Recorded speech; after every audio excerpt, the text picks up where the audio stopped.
Welcome back to our discussion with the Mayor. Shari Green, we were just talking about the core review and opportunities that were pushed aside for the time being. The pool, though, is an interesting situation because the city's now moved into a position that it's going to be conducting a study on the Four Seasons pool. So correct, the city's going to study aquatics in general and do a needs assessment for the city. And what we had started with was a decision by council out of the core review to look at a third-party operator for the pool. What would that look like?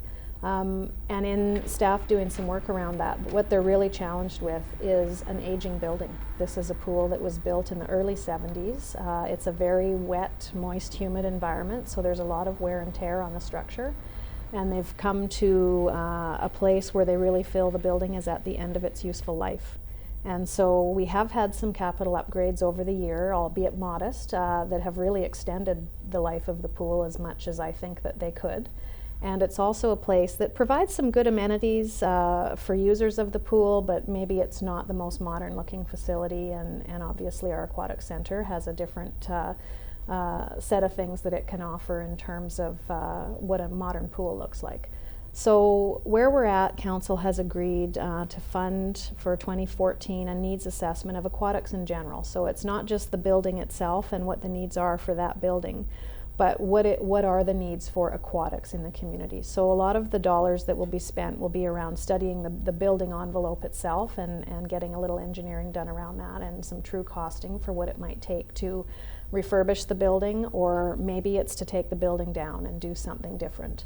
And look at the Aquatic Centre at the same time and see what the needs are over there. So at first blush, is there enough Aquatic Centre activities? Is the city underserviced right now? Well, no, the city subsidizes quite a bit for aquatics in the community, and it's obviously not a money-making kind of operation. Yeah. It's an amenity that you provide, and the general taxpayer recognizes they provide different recreation opportunities for residents. But this is one that's a little bit difficult because we need to really think if we're going to spend what's needed to improve that building and the basics that are required of it, plus anything new that might want to be added to it to make it a more enticing facility for people to want to use. It might get better utilization as a result. We're talking many, many $1 million, perhaps $10 million or more. And do we have the stomach for that as a community? That would be a tough one. I think people will need to decide. And so part of this needs analysis will be about public consultation and reaching out to all of the aquatic users and the different clubs that use both pools and the general taxpayer to find out what it is that they're prepared to do around that. Do we have another pool in the plans anywhere? Not to my knowledge. Yeah. I know the YMCA has talked occasionally about their interest in operating a pool or having a pool on their facility, and maybe that is one of the options that's presented, that perhaps if the Four Seasons doesn't exist, maybe we take our operating dollars that we subsidize annually now and offer that through a service agreement to somebody that does run a pool. So there's different scenarios that could happen. But there's certainly not a third pool on the capital plan. Not to my knowledge. And no. That's what the study will determine, whether or not we do need a third pool, let alone a second pool. Correct. Okay. Well, one of the things that we wanted to talk about, obviously, was the labor situation. Prince George has gone through the first strike in its history. How does that reflect upon you as a mayor? Well, I don't think anybody's thrilled with where we've gotten to on both sides of the table, but it's a challenge. The taxpayer has paid a lot of money over the years into the city coffers to be able to have their driveway opened and their road plowed and to have two pools and to have a lot of other amenities and services across the city. And we have some amazing staff who deliver that for us. And they do a good job and they're proud of their work and they live in this community and they contribute like everybody else does. So it's very disheartening, I guess, for me personally. This has become personal for many members of CUPE. Directed at me specifically. At council as a whole makes decisions about where it's going with its budget and its mandate that we ask our staff to deliver upon. But at the same time, I really firmly believe that we are doing the right thing. We have seen 28 years of continuous wage increases of our CUPE members. So from their perspective, I think they've been very successful in their bargaining over the years, but the taxpayer also needs to feel that they're being respected at the same time at the table.